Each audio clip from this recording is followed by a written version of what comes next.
श्रीराम मित्रमैत्रिणींनो, जय महाराष्ट्र. आणि बऱ्याच वेळानंतर एका मराठी मराठी ट्रेलरवरती रिॲक्शन देतोय, मराठी मूव्हीवर. सो पुन्हा Shivajiraje Bhosale, Mahesh Manjrekar is coming back with his Shivajiraje Bhosale series. बऱ्याच वर्षांआधी यांनी मूव्ही काढली होती, मी शिवाजीराजे भोसले बोलतोय. आता ह्याच्यावरती सेकंड पार्ट आलाय, पुन्हा शिवाजीराजे भोसले. सो आपण याच्या ट्रेलरमध्ये डायव्ह इन करूया आणि जाणून घेऊया काय ह्याच्यात सिद्धार्थ सुद्धा आहेत. त्यांचं सरनेम कसं विसरलो मी. एनिवेज, सिद्धार्थ पण आहेत. त्यांचा लुक मी इंस्टाग्रामच्या त्यांच्या पोस्टरवरती पाहिला, खूप अप्रतिम आहे आणि कम्प्लिटली वेगळे दिसतात. रिकॉग्नाइजच करता येत नाही की ते सिद्धार्थ आहेत. सो एनिवेज, आपण एक 3.5 मिनिटाचं मोठं ट्रेलर आहे ऑलमोस्ट. म्हणजे जवळजवळ प्लॉट रिव्हील झालेलाच असेल. पण एनिवेज आपण रिॲक्ट करूया. आणि रिॲक्शन सुरू करायच्या आधी आपण थोडा वेळ पूर्वी आपण ते QR कोड आणि UPI डिटेल्स आणि डिस्क्रिप्शनमध्ये बँक डिटेल्स दिली आहेत. प्लीज थोडं डोनेशन स्टार्ट करा, म्हणजे मग चॅनल लवकर वाढेल. With that said, let's dive into this video. दारिद्र्याच्या उन्हात शिजला, निढळाच्या घामाने भिजला, देश गौरवासाठी झिजला, दिल्लीचेही तख्त राखतो महाराष्ट्र माझा. महाराष्ट्रातले शेतकरी रोज आत्महत्या करतायत. त्यांची लेकरं अवकाळी पोरके होत आहेत. ते विसरले आपल्याला महाराज. इथे जिवंत माणसांना महाराष्ट्राशी काय पडलेलं नाही, ते तर काय करतील. ह्याचसाठी केलं होतं का अठ्ठास त्यांनी?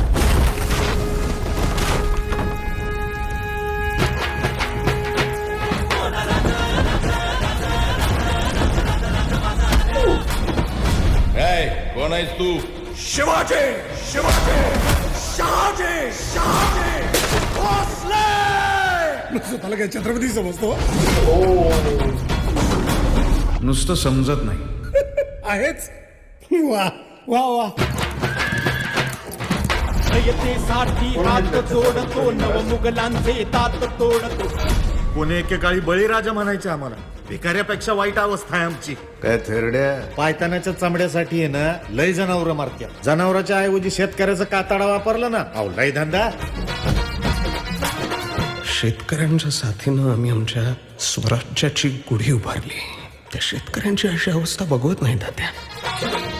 सगळ्यांनी त्यांच्या समस्येकडे पाठ फिरवली असेल, पण मी नाही फिरवणार. स्वराज्याचं तोरण उभारून 379 वर्ष झाली. मुघल संपले. तुमच्यासारखे विकृत आले माझ्या बळीराजाच्या नशिबात.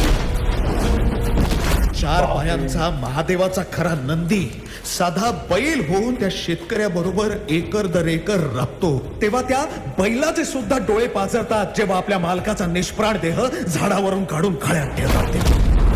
काही लोकांच्या छाताडावर पाय देऊन या खुर्चीवर बसलोय मी. किती आरटीआय केले आमच्या विरोधात, घंटा फरक पडत नाही. मधमाशाच्या पोळ्यावर दगड मारला ना, मधच नाही मिळत, माशा रस्त्यात. 17व्या शतकात त्या मुजोर मुघलांनी गरिबांना, हिंदूंना लुटून अमाप धन सुरतेत जमा केलं. त्याच मुघलांचं कंबरड ठेचून मराठ्यांनी ते हिसकावून आणलं. सामान्य माणूस आता जागा झालाय. आणि जोपर्यंत तुमच्या सगळ्यांची होळी करत नाही ना, तोपर्यंत तो थांबणार नाही.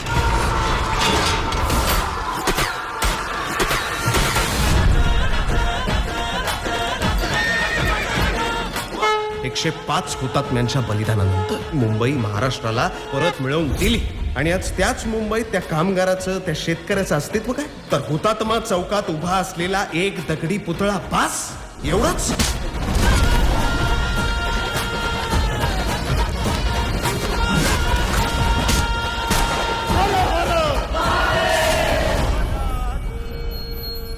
मला ना माझ्या देशातल्या शेतकऱ्यांना ना फक्त एकच गोष्ट सांगायची आहे. 5 वर्षांना तुम्ही आपल्या घरच्यांसाठीच अन्न पिकवा, मग कळेल सगळ्यांना की शेतकरी किती महत्वाचे असतात. श्वास माझा, ध्यास माझा, नसा नसात महाराष्ट्र माझा. जय महाराष्ट्र. मस्त होतं, मस्त होतं, मस्त होतं. अप्रतिम अप्रतिम अप्रतिम ट्रेलर होता हा. शेतकऱ्यांसाठी फायनली पिक्चर काढलाय हा.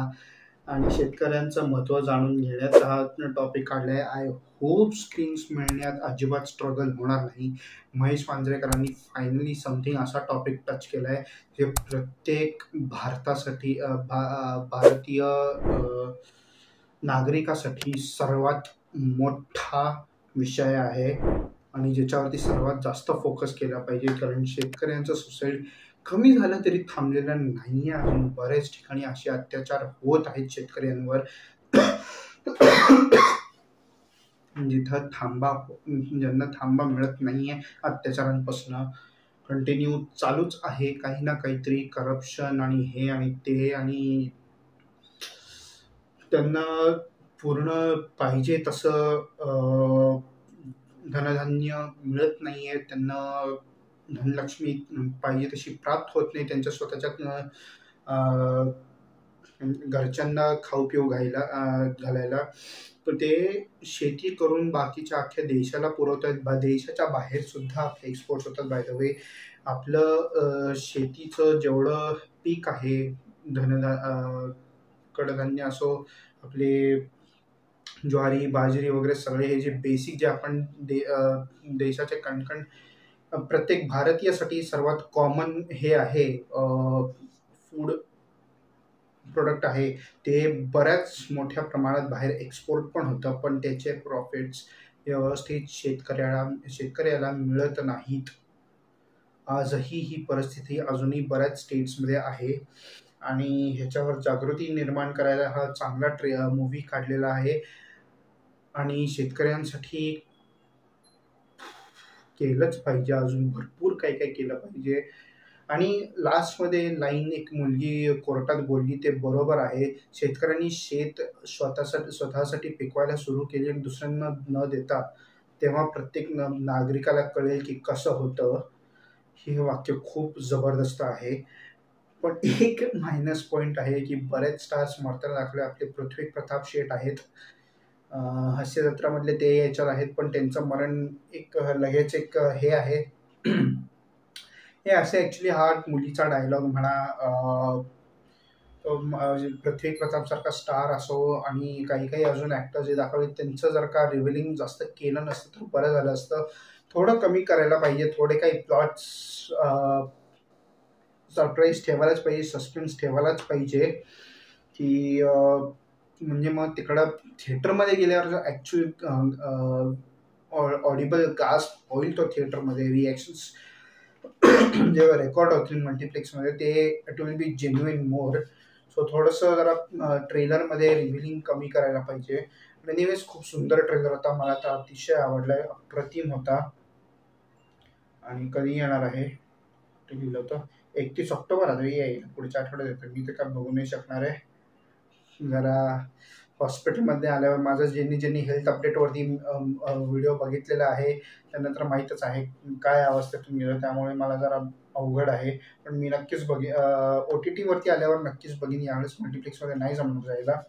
That's it. Thank you so much for watching this video. Please like share comment subscribe to my channel. आपण पुन्हा भेटू दुसऱ्या ट्रेलर याच्यामध्ये. जय श्रीराम अँड बाय बाय.